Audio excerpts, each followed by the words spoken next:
Ilabay diri day. Hi. Go day.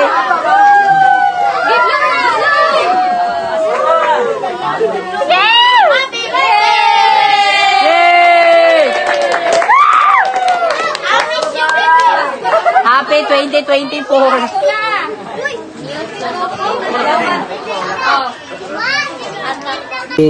Sir kasi para kay kaibigan Dexter, tulog si kaibigan. Anda, kaya sabi nila may tag 2,000 daw kayo. Halika kayo. Birthday to you. Nakakatuwa. Tawa ka rin. Laban lang, ganyan talaga. Ay, ito kay Kuya.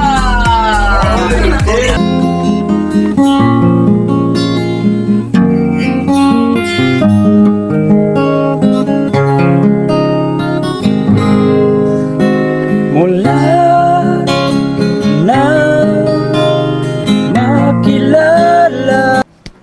So, and good morning po mga kababayan, at nandito tayo sa bahay nila Princess. So, yun nga ay nag-birthday si Princess. Nawala tayo kasi kami ay nasa Surigao or busy rin nung time na yon. Pagod ang aming katawang lupa dahil sa layo ba naman ang aming pinuntahan. At least na nakita namin yung sitwasyon doon ng ating mga kapatid o mga ninuno o sinauna nating mga ninuno. O yun po yung Mamanwa tribe. So ngayon nandito tayo. Kamusta? Kamusta? Kamusta? Belated happy birthday. At congrats na ano din. Kamusta ang inyong event? Okay lang po. Okay lang naman. O, i-permila mo lang ha, pag ganyan, para ano. Ikabit na lang din. Oh, lakasan ng ating mga busis. O, kamusta ang birthday mo? Okay lang po. Okay lang naman. Opo. Paanong okay? Sobrang okay po. Kasi masaya. Ang saya. Party. Ganon. Parang ganun. Napanood mo ba yung mga vlog na, yung mga kadalasang mga nagdidibo? Ganon ba ang nangyari sa'yo? May mga, ano ba yan? Dancing, ganon? Meron po. Meron. Oh. Basta wala lang muna yung mga boyfriend, ha? Ganon, Opo. ha? Wala pa. Yung mga pinsanin. Opo. Pinsan, mga kapatid. Yun yung mga 18 roses ba yan? Opo. O 18 roses. O yun po yung bulaklak na nalanta na. Yan po yung mga bulaklak na ano. Kamusta yung ano? May handa naman? Meron naman po. Nagpalitson naman si mama? O ba yung biik mo? Yung biik ba ang nalitson mo? Hindi. Ano, yung biik malo yun na lechon. Yung baboy niya ba ang nalitson? Mayroon naman akong ano dyan, mga nganak din. Palitan. Palitan na lang. So may isa pang natira si Juan. Hindi. Yung dalawa. Ang dalawa ang nalitson? Tapos, mga nakay naman yung mga dalawang baboy ko dyan. Pasasanayin. Paramihin na lang. Para rin alalay sa pag-eskwela niya. Sayang! Pero yun yung papel ng alaga no? Kakatayin. At least napaghandaan nyo yung napaghandaan nyo yung event na yun nga ay 18th birthday mo. At sorry, hindi kami nakapunta. Okay lang dahil po. Pagod kami. Sobrang... Gabi ba yun ang event? Gabi. Opo, gabi po. So, meron tayong video niyan? Meron. Ipapakita natin dyan sa... May video ka noon? Saan ang video? Itong mga video ko niyo madiya sa mga ayun. So, yun, isend mo na lang sa akin. Tapos, para maipakita natin sa kanila yung event na ganap. Yun, no? So, ikaw ay 18 ka na. So, kailangan ay legal age ka na. Isa yun, pwede ka nang makasal. Pwede ka nang makulong. Yan yung mga term. Pero, si Kuan naman, hindi yun yung parang lang yun, senaryo ba? Yun po yung posibilidad na Mabait naman to si ano. Kikinig naman na hindi mag-aasawa at hindi naman gagawa ng masama si... Yan yung biro nga sa ano niya, yung Oh. friend niya na pumunta dito. Day, umayos ka. 18 ka na. Yun nga sinabi mo, pwede ka na makulong. Pwede ka na Pwede na mag-asawa. O, di ba? Yun yung mga kadalasan. 18 years old, taas ay yun yung... At saka gagawa ka na ng ano mo, yung tatayo ka na at magkakaroon ka ng responsibilidad. No? Opo. At magiging matured ka sa buhay.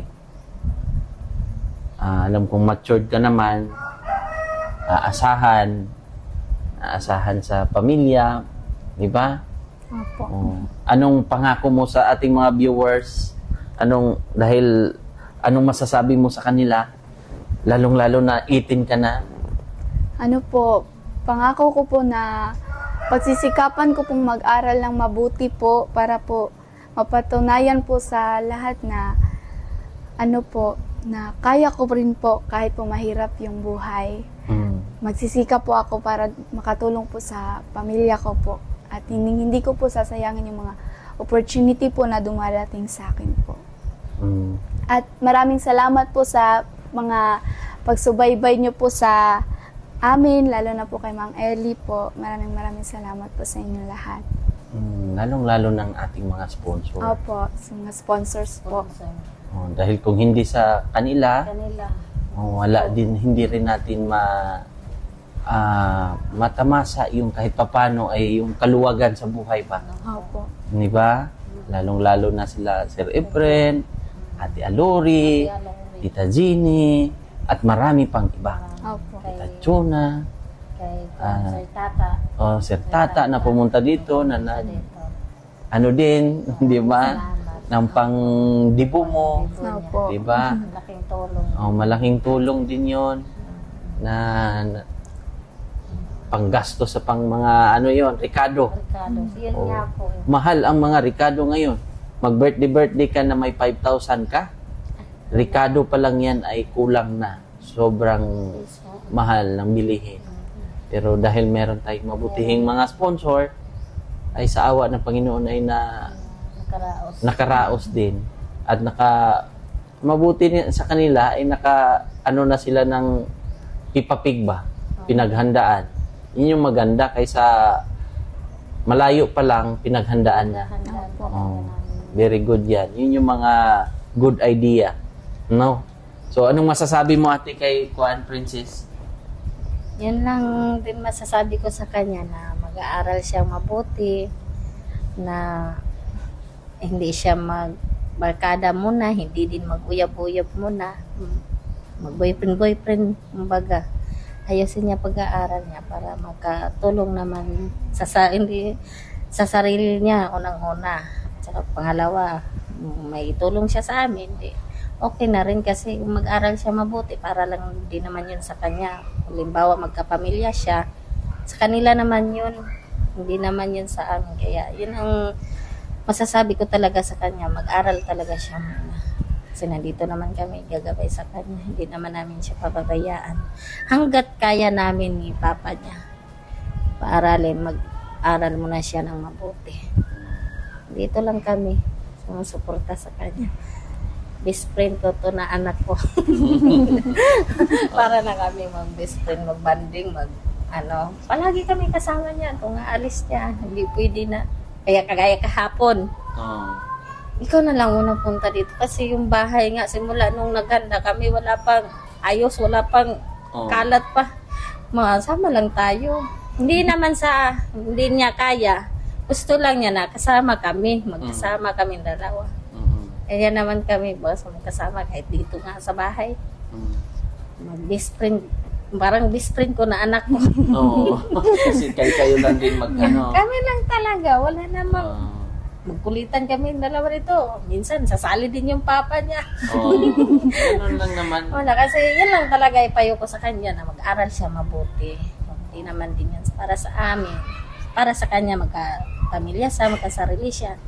Kumbaga, makapundasyon siya. Hindi din maranasan ng mga anak niya nga naranasan nila dati. Yan ang sabi ko sa kanya. Kaya kung halimbawa magkapamilya na talaga siya. Hindi naman natin mapigilan yan. Mm-mm. Darating at darating yan. Sa tamang panahon. Pero wag muna ngayon ha. Oo, huwag muna ngayon. Makatulong sa Oo. mga kapatid niya. Oo. Yan lang naman ang pinaka-importante. Magkaroon ka muna ng pundasyon. Dahil pagdating ng panahon, ikaw din ang makikinabang. Opo. Kasi pag pinabayaan mo or yung mangyari ay kadalasan ay nasa huli ang pagsisisi. Yes. O hindi sa una, ha? Hindi mauna yon. Kasi may nagsusupport na sa'yo eh. Meron tayong mga mabutihing sponsor at Alori, nagbibigay ng allowance. At andyan pa si Sir Efren, ano lang din, nagmamasid, nagagabay, mga ibang mga sponsors. Kaya wag sayangin yung opportunity na kahit papano may nagbibigay ng allowance. No? Bihira yan. Dahil ako, naranasan kong, hindi talaga ako nakapag-aral na. Hanggang ano lang tayo, high school. Tapos ng high school, wala na. Kasi wala namang support. Ganon. Kaya bawiin na lang natin sa mga anak natin. Bawiin na lang natin sa ating mga anak at sipaga na lang, diskarte na lang sa buhay para matustusan natin yung mga pangangailangan tulad ng ginawa ng magulang para sa iyo. Opo. 'Di ba? Itatak mo sa isipan mo, Princess, na yung pagsisikap ng magulang ay dahil para sa inyo.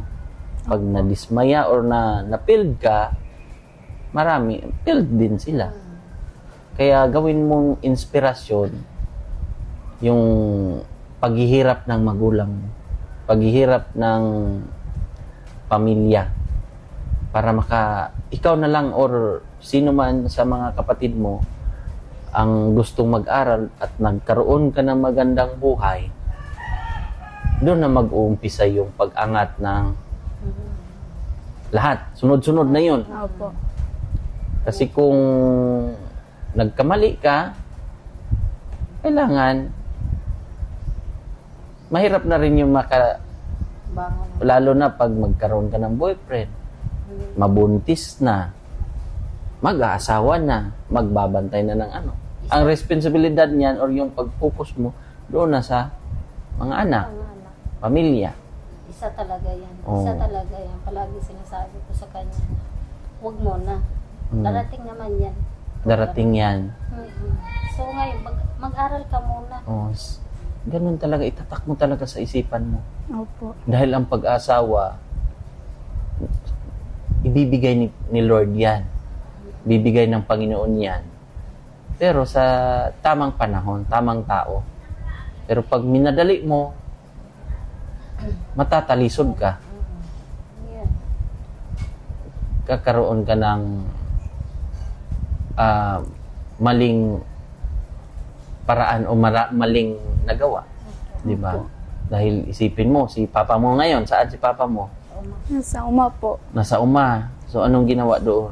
Nagtatanim po. Nagtatanim ng Mais. O yung ganun kasipag si Kuya Nestor. Ganun din si ate. Di ba? Kanina, nagluto ng mais. Opo. Nakadisplay na rin. Nakabinta ka na. Opo, nakabenta na po. Kasi dinaanan namin to si Kuan Princess na kahit paano ay doon kasi maingay. Kasi maraming dumadaan na truck ba.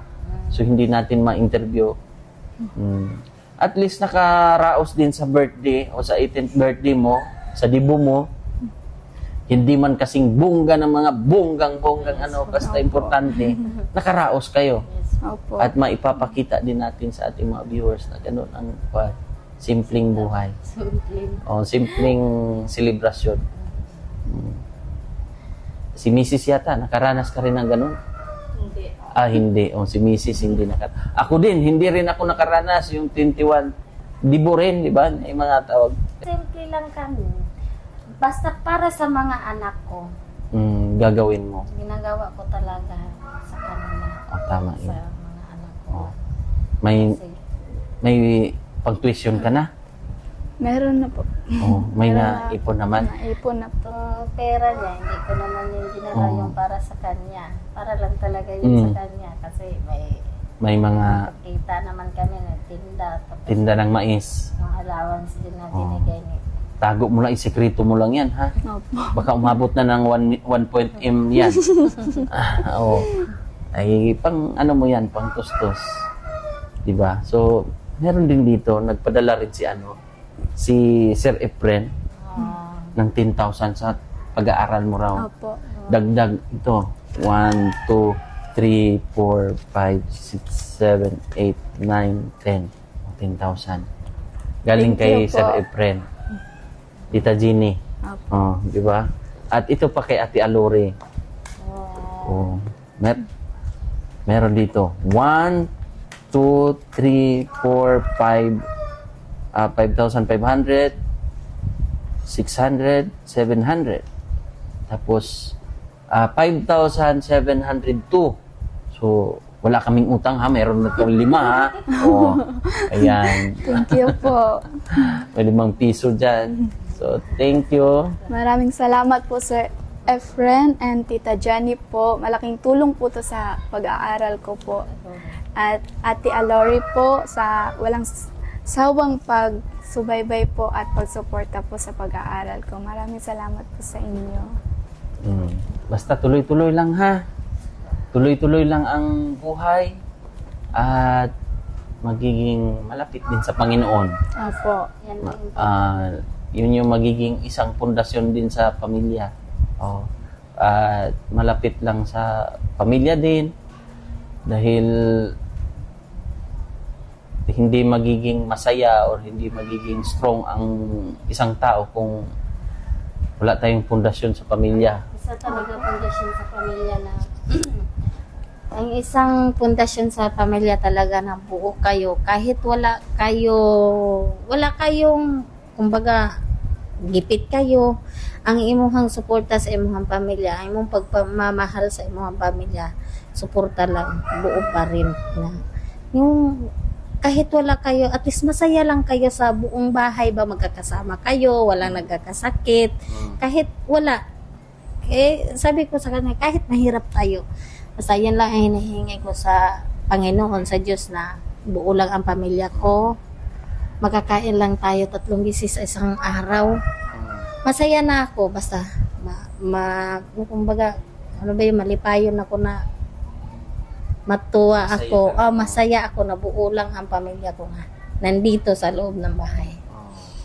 Kasi ako talaga, kahit mga lalaki yung mga anak ko, mahigpit talaga ako, sir. Yan yung ano ko talaga ko sa mga anak ko. Na ayaw ko nang paano sila sa labas ba? Yung pa tambay-tambay sila sa labas, tambay sa labas. Kaya nga sinasabi ko sa kanya, kaya pinilit ko na paano ng wifi. Para dito na lang Dito sila na sa lang. bahay magtambay. Pero dito naman talaga sila. Dito sila sa Dito taas. sa taas sila. Pag uwi nila gikan sa school, Diretso na sila. diretso. Mm. Tapos kasi yung isa ko walang klase ngayon, kaya nagtinda siya. Tinda ng mais. Bahay, school lang siya. Lalaki at babae man yan. Basta nandito lang kayo sa bahay. Hindi ako mapakaliba pag wala silang pasok na wala sila dito sa bahay. Ewan ko talaga, sir, na And siyempre, hindi ko talaga yan yung ano ng magulang ina ganun talaga ang pakiramdam ng magulang. So, kamusta yung yung laptop mo? Ready na yung magagamit? Ready na po. Ready na? At yung Ate. may bag ka naman. Completed ka na. So, magaganda yung bag, ha? nagka-prepare na. Yung merong backpack din, di ba? Opo. May backpack ka na. Yung mga gamit na lang, nakasulat naman yun doon kung anong mga gagamitin. Medyo sipagan lang natin konti, ate. Kasi college na to. College na talaga, sir. Okay sana kung may tayo, tawag nito. Ay, meron pa. Yung sabi ni Kuya Tata, may friend siya na Sa bagay, nagtitinda rin to ng mais, no? Pag Okay lang naman sir, kay ako naman doon. Hindi Oh. na lang ako tutuloy. Magtinda sana ako dito ng additional na yung... Hindi yun. Part-time ba? Okay. Kunwari, pagkatapos mo sa school, lilinisan yung mga kondo ba, no? Unit. May inoper doon na part-time job mo lang. Kung bakante ba? Opo. Kung pwede lang. Kasi dyan lang naman din sa likuran ng SM.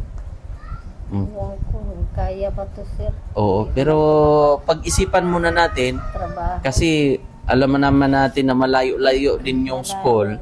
Tsaka dito, maglilinis ka doon sa mga room. Oh, pag-isipan muna natin yun. Kasi ang pinaka-the best doon, makapokus ka mag-aral. Kung gusto mo lang magkaroon ng part-time job or allowance, gano'n. Di ba? Opo. Pero laban lang, fight. Opo. Congrats ulit ha. Thank you Oh. po. Basta wag ka nang wag talagang mag-boyfriend. Opo. Oh. Ano lang, tawag nito, aral lang. Aral lang. Oh, kasi Kung may problema, magdasal lang sa Panginoon. tsaka sabihin mo lang kay mama na, may nanliligaw. Oh, ex. Bawal talaga yan. Bawal ha. Opo. Sumbong sa guard agad. May nangliligaw nga to sa kanya, bara ka agad kay mama. Oh, may nanligaw na. Oh, Pero bara agad. Opo. Oh. ako din po mismo yung nagsabi na Oh, hindi po pwede. hindi po pwede. Opo. Bawal. Aral Oh. talaga muna kasi pag Aral talaga. mag-boyfriend na, mahatid Kasi na yun na yun. Wala na. Na-inlove ka na eh. Pag na-inlove na yung puso't damdamin mo, wala na. Sige na, bahala na. Ganun na rin. Parang ano yan eh. Yung love kasi parang bubulagin ka rin yan. Bubulagin yung... Mahatid na yung isip niya Oo. sa boyfriend niya. Tama o sa yun na isip niya. ex agad. Bawal agad. May nanligaw daw pero automatic. Opo. Automatic na wag. Kahit gwapo man yan, ha? Oo. Kahit mayaman man yan. Oo. Basta aral muna. Pero kung tapos ka na, magkaroon ka na ng magandang trabaho, yun, pwede na, Opo. ha? At kahit paano makatulong ka sa magulang mo. Yun lang. Opo. So, yun lang po yung aming bilin at ipapanood din namin sa inyo yung mga ganap dito. Yung birthday ni ha? Opo. Send natin at ipapakita din namin yung event. So, yun po. Enjoy and God bless po sa inyong lahat. Bye-bye. Bye-bye po.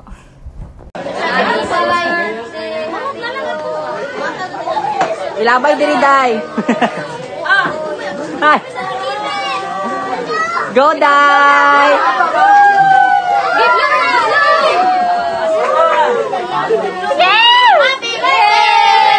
Yay! Happy 2024.